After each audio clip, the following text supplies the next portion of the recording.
警察部隊の情報により敵の規模が確認しました。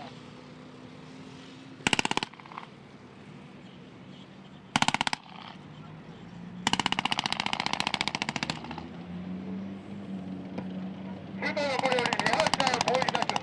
特化発撃砲部隊は位置侵入。戦車部隊は対機構戦闘を準備せよ。了解。偵察結果を受け、特化及び迫撃砲部隊が射撃準備を開始しました。